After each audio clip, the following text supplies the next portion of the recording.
Right, this is a quick reveal video of my Heinkel 280.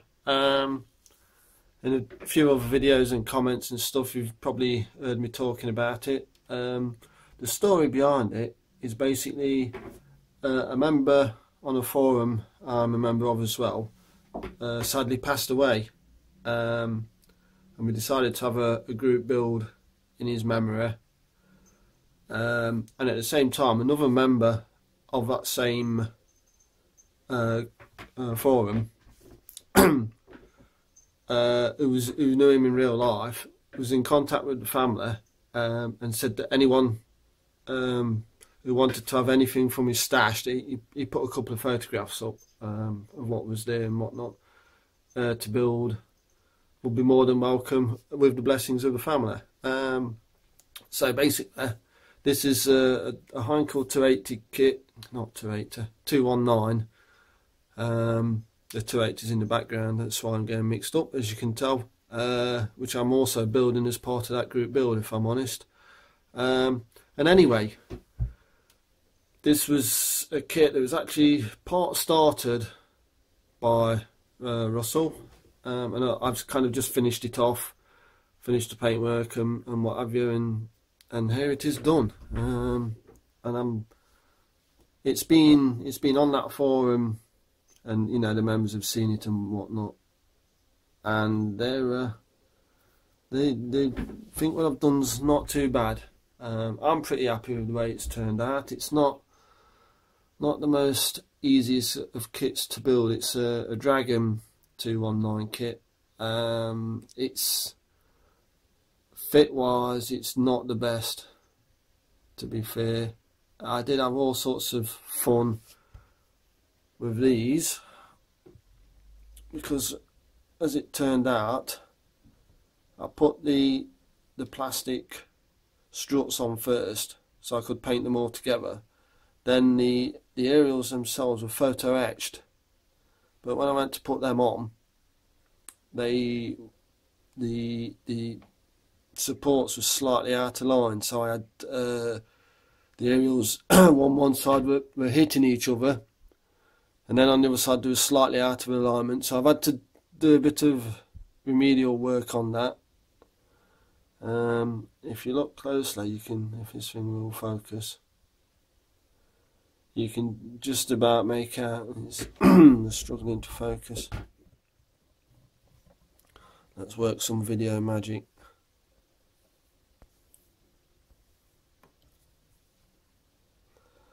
What I ended up doing was snapping them off, the lower ones, drilling a small hole, putting a piece of wire in, which I drilled a hole through the fuselage and that went in. So I had a really strong bond to the fuselage. I could also, with it being that piece of wire through it, I could move it about once it was all fixed. And as you can see, I've actually forgotten to touch them up and and you know, repaint them. But anywho, that's that I've only just noticed. But that's fine, because you know it kind of illustrates what I'm talking about. Yep, and there we are. Let this thing focus. Out we go. Out we go. In we go.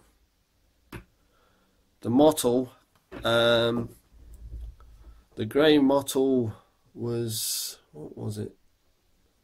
It was RLM.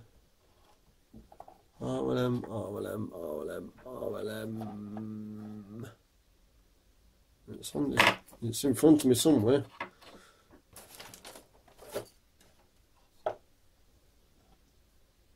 It must have been this. This is the paint I used for the mottle. Extra colour RLM 75. This is the overall colour, same brand, RLM 76. And what I did was, because the mottle was seemed a bit harsh, I've made a very thin mix of the 76 and misted it over, which has toned down these mottles really nicely. Then it was deckled, a couple of coats of matte, and there we are, we're done. Try and work this out. It's the other thing is that both engine nacelles are absolutely rammed full of lead. I got as much lead as I could in the nose compartment, but there's not a lot of room in there with that cockpit, as you can probably make out. There's a sort of full cockpit in there. So it's there's not a lot of space, and it only just sits on its nose wheel. It doesn't take much to make it sit back. There we go. I don't really like doing that because this thing is absolutely swimming in aerials that are so much fun. So there we are. That's there's the underside. A nice project that I'm glad to have done. And I really enjoyed building this. It's an aircraft I wanted to put in the collection for quite a long time, to be fair. Okay then, let's just try and put this back without breaking it. And away it goes.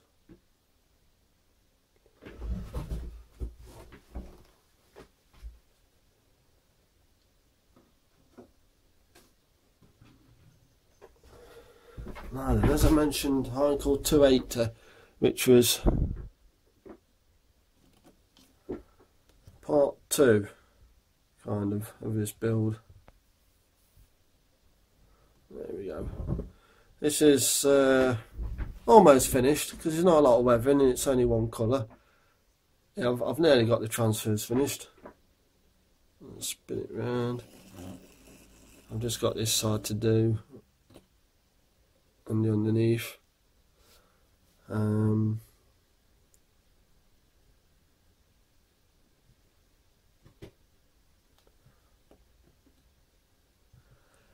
Yeah, quite enjoyed building this. It's another aircraft I've wanted to add to the collection for a while. And when this RS kit came out, I just basically had to have it. Bit of an impulse buy. No real issues in the building of it. Because I've got the cockpit masked up, I think I made a few improvements inside. Made a little bit of scratch building just to make it look a little bit more busy. But with that, until I take the masking off, I can't actually remember what it was I've done. But the thing is with these kits is not only do you get all the parts of that, you also get this sprue, which has what are they? Yeah, they're the same engines as on the Heinkel 262. BMW 003, is it? I think someone will put me right in the comments, I'm sure. Also, you get, as well as that option, you get these. If you can just,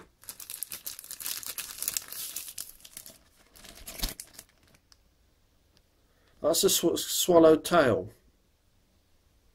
which is it basically in the kit that you can put on. It's not mentioned the options you get, which are another interesting stuff. You get these sort of what if fighter options, but none of them have the swallowed tail. I think they do another kit of a slightly later version that also has the swallowed tail ones on there. I was trying to think now whether they... But anywho, if you want to build something different, this is the kit, really. There's some interesting colour schemes on there. That's for the what ifs. And the one at the top obviously is the prototype. It's listed as flying in summer 1941. And there we are. It's, you know, a nice little kit. I've enjoyed building it. It's recessed panel lines. the transfers went on brilliantly. As I say, that's been painted in RLMO2. Also this brand of paint, if it will focus. There we go. RLMO2 extra colour, which is, no matter what colour you use, this paint is made to be glossy to help you put your transfers on. Transfers went on like a dream. I can't see who they're actually made by. No. Well, they look like their own brand transfers. And I've just chucked the towels all over the floor. Just bear with me. Right, so that wraps that up.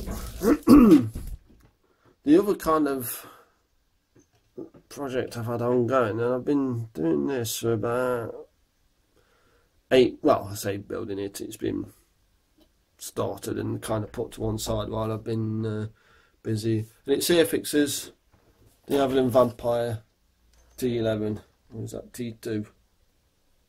T11 I imagine. It says wrecking the place. Bought this, bit of an impulse buy last Christmas, solely on the artwork. If I'm confessing up, there's a cracking picture on there. It's not something that obviously you can sort of see what I really, but my main interest is World War II. But I mean, I do build anything, so it's a little bit out of my usual range of interest, but it's a nice little kit. One of the typical new Airfix.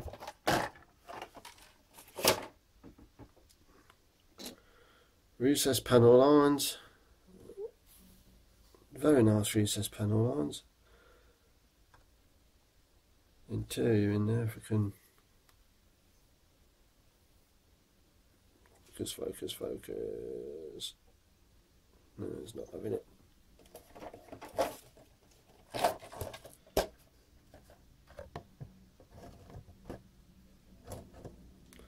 There we go. Yeah, interior in there, side consoles, transfer for the instrument panel, bang seats, greeblies in on that back turtle deck, and lovely recessed panel line detail that's gonna, with this being an all over silver kit, it should come out really nice. What's the underside look like? Looks a bit of a mess at the minute because it's kind of semi-painted.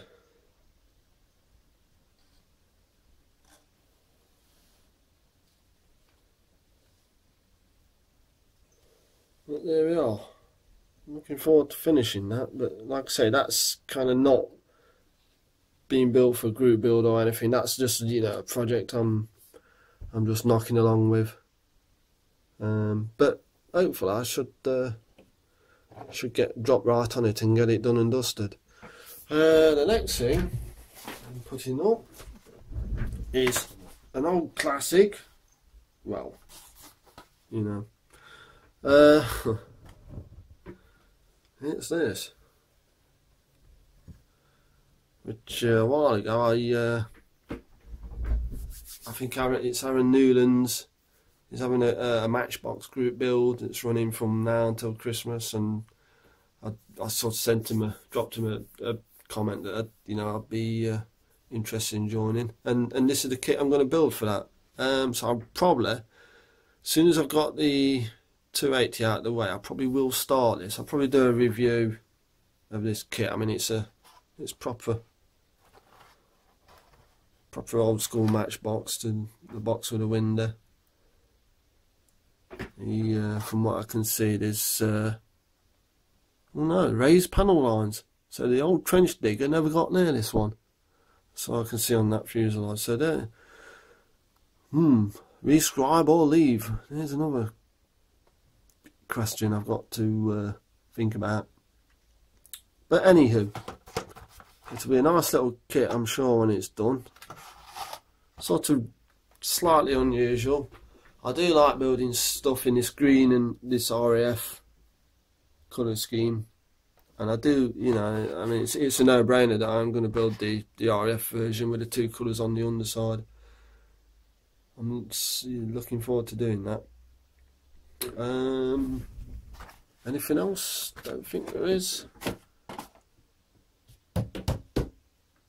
Nope, that's us. Alright then, signing off. So let's have a panorama of the carnage that's where I build my models.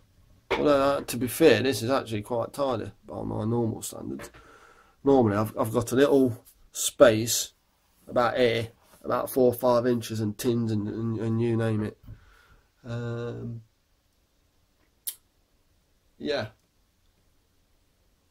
Right then, I'm out of here. How do you switch this thing off?